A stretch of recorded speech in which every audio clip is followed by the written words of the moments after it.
Pranams master. నమస్తే brothers and sisters.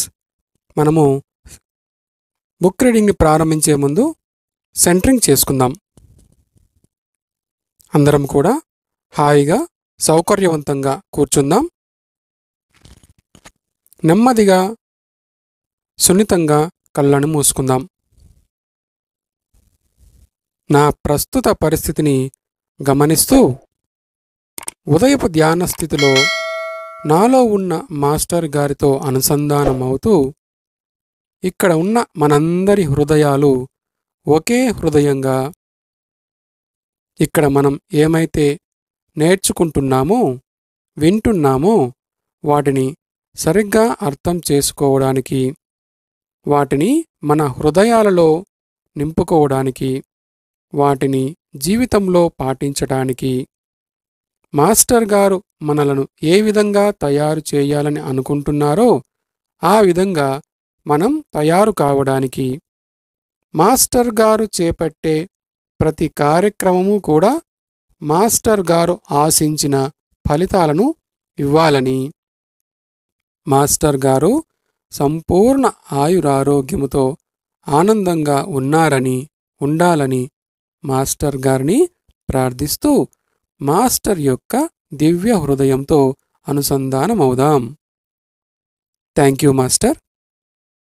నమస్తే brothers and sisters. మనము శ్రీ రామచంద్రుని సంపూర్ణ రచనలు సంపుటి 1లో సహజ మార్గ దశ నియమాలపై వ్యాఖ్యానం, అందులో 10వ నియమం గురించి ఈ వీడియోలో చదువుకుందాం.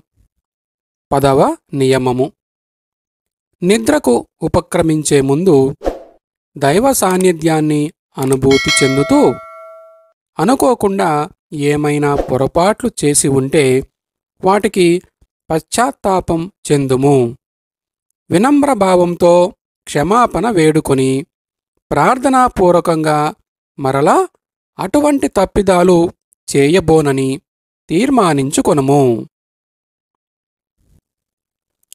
మానవ పరిపూర్ణత్వం అనేది ప్రభువును నిజమైన అర్థంలో ప్రభువుగాను, తనను పూర్తిగా వారి సేవకే అంకితమైన దాసునిగాను సాక్షాత్కరింపచేసుకొనుటలోనే ఉన్నది.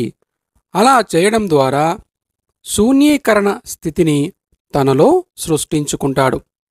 అది ఆ ప్రభువు యొక్క ప్రత్యక్ష దృష్టిని ఆకర్షించి ఆయనతో అనుసంధాన సంబంధాన్ని నెలకొల్పుతుంది. ఆ అనుసంధాన సంబంధాన్ని యథాతథంగా ఉంచుకుంటూనే అదే విధమైన రీతిలో తమ విధులను నిర్వర్తించడం అనేది ఇప్పుడతని ధర్మం అవుతుంది. తద్వారా తన ప్రభువు యొక్క గొప్పతనాన్ని తన హృదయంలో ముద్రించుకోవచ్చు. ఆ మహాత్ముని ప్రత్యక్ష దృష్టిలో తను ఉండిపోవచ్చు. భక్తునికి తన ప్రభువు యొక్క దృష్టి తన వైపుగా ఉండాలని, ఆయనకు తాను దగ్గరగా ఉండాలని తప్ప ఇంకో చింత ఉండదు. హృదయం యొక్క మహోన్నతత్వం ఇప్పుడు మరొక మలుపు తిరుగుతోంది. ఆయనను గురువుగా స్వీకరించినప్పుడు తాను తెలియక చేసిన ప్రతి తప్పును గాని లేదా ధర్మవిరుద్ధంగానున్నదేదైనా గాని అపరాధ భావంతో ఆయనకు విన్నవించుకోవచ్చు. ఈ విధంగా భక్తుడు దీనత్వంతో తన ప్రభువు మెప్పును పొందుతాడు.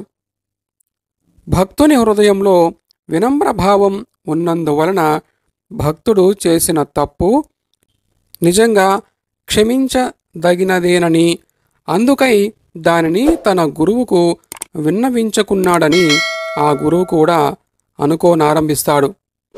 అందులో ఎంతటి సుకుమారమైన మృదుత్వం ఉంటుందంటే దానిని మాటల్లో చెప్పలేం. ఇది అతని నిజమైన వినమ్రతా భావాలను తెలియజేస్తుంది. అంటే అతనిలోనున్న అవరోధాలు తొలగింపబడి దాని భారం ప్రక్కకు నెట్టబడుతుందన్నమాట. ఆ విధంగా అతడు మాలిన్యాలు, విక్షేప, అసత్యమైన భావనలు, ఆవరణ, స్థౌల్యతా పొరలు అనేవి ఎంతమాత్రం లేని దివ్యధారల శుద్ధత్వం లాంటి పరిపూర్ణమైన శుద్ధతత్వ స్థితిని దాల్చుతాడు. ఆ విధంగా భక్తి సంబంధాన్ని నెలకొల్పడం ద్వారా ఆ మహోత్కృష్టమైన శుద్ధతత్వ స్థితిని పొందుతామని ఇందు మూలంగా అర్థమవుతుంది. ఇది ప్రకృతి యొక్క స్వభావంగా చెప్పబడిన నిరాడంబరత భావాన్ని కూడా ముందుకు తీసుకువస్తుంది. ఇది పెంపొందినప్పుడు అది అతనిని అంతటా ఆవరిస్తుంది. తద్వారా అందులో తాను పూర్తిగా లయమైనట్లుగా అతను భావింపనారంభిస్తాడు. ఇక భక్తుడు వేటి నుంచైతే ఏనాటికి కూడా పూర్తిగా విముక్తుడు కాలేడో ఆ తప్పులు కేవలం నిర్జీవమై ముద్దగానే మిగిలిపోతాయి. ఈ సంబంధం నెలకొల్పక ముందు తప్పులు చేసి ఉండటం సంభవమే. కానీ చివరకు వాటి మనుగడే సమసిపోనారంభించేంత వరకు మెల్లమెల్లగా అవి తరిగిపోతూ ఉంటాయి. సంకల్ప బలం యొక్క బలమైన తోపు ప్రభావం వల్ల అవి పశ్చాత్తాపంగా మార్పు చెందుతాయి. పశ్చాత్తాపం అనేది ఆలోచన తరంగాలకు కలిగిన కుదిపే గాని మరింకేమీ కాదు. అది కొంతమేరకు అతనిలో శూన్యత్వ స్థితిని సృష్టిస్తుంది. పైనుంచి వచ్చే ధార అప్పుడు ప్రకృతితో తన ఏకరీతిని కొనసాగించే నిమిత్తం దానివైపుగా మరలించబడుతుంది. ఆ విధంగా మనలోకి వచ్చేది పూర్వపు ప్రభావాన్ని తుడిచివేసేందుకు మనకు తోడ్పడుతుంది. దీనిని పశ్చాత్తాపం యొక్క నిజమైన రూపంగా భావించవచ్చు. వినమ్రతా స్థితిగా కూడా వ్యక్తపరచబడే వినయభావం దాని లోపల అమాయకత్వ స్థితిని కలిగి ఉంటుంది. అది అలా కనిపించకపోయినా దానిని పొందిన వ్యక్తి ఒక విధంగా అన్నింటినీ పొందినట్లే.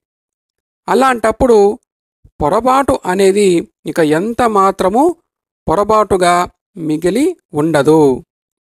ఎందుకంటే అది పూర్తిగా తుడిచివేయబడింది కాబట్టి. భక్తి యొక్క తదుపరి దశ ఇప్పుడు వస్తుంది. తప్పు పునరావృతం కానివ్వకుండా అతన్ని అది హెచ్చరిస్తుంది. తప్పు పునరావృతం అవ్వకుండా ఒక రక్షణలాగా పనిచేసేందుకు సంతృప్తికరమైన స్థితిని తనకు ప్రసాదించమని పదే పదే ఆ మహాప్రభువుకు చేసే ప్రార్థన రూపంలో అది గోచరమవుతుంది. ఈ క్షేత్రంలోకి మనం ఒక వినమ్రుడిలాగా అడుగు పెట్టాం కాబట్టి ప్రకృతి నియమాలచే నిషేధించబడిన ప్రతిదానిని మానుకుంటూ ధర్మసూత్రాలకు కట్టుబడి ఉండుట ఇక మన ధర్మం అవుతుంది. ప్రభువుకు తనకు మధ్యనున్న దూరాన్ని సాధ్యమైనంత మేరకు తగ్గించినప్పుడు దీనిని సిద్ధింపచేసుకోవచ్చు. అందుచేత దానికి సరైన పద్ధతి ఏమిటంటే ఆయన సాన్నిధ్యపు నిరంతర భావనను మన ఆలోచనలో కొనసాగించడమే. రాత్రి నిద్రపోవడానికి ముందు దీనిని ఆచరించడం చాలా మంచిదని కూడా భావిస్తారు. ఎందుకంటే మనిషి అప్పుడు తన కార్యకలాపాలన్నింటి నుండి విడివడి విశ్రాంతి, నిద్రలు అనే ఒకే ఒక అంశం మాత్రమే అతని దృష్టిలో ఉంటుంది. ఇంకో మాటలో చెప్పాలంటే మిగతా సమయంతో పోలిస్తే ఆ సమయంలోనే అతడు స్వేచ్ఛాస్థితిలో ఉంటాడు. ఈ స్వేచ్ఛను ప్రకృతి యొక్క తృప్తికరమైన స్థితిగా కూడా విశ్లేషణ చేయవచ్చు. అందుచేత ఒక విధంగా ప్రకృతి యొక్క అంశాలలో కనీసం ఒక్కదానితోనైనా సాయుజ్యతను పొందుతాం. ఈ కారణం చేతనే నిద్రకు ఉపక్రమించే ముందు చేసే ప్రార్థన ఎక్కువ ప్రభావవంతమైనది. ఇక తదనుగుణంగా చేసిన కార్యాలన్నీ చక్కగా సర్దపడతాయి. అందుచేత కాలం నుంచి మహోన్నత ప్రయోజనాన్ని పొంది సమయానికి తగిన పనిని చేపట్టాలి. ఓం శాంతి శాంతి శాంతి. Thank you master. ధన్యవాదములు.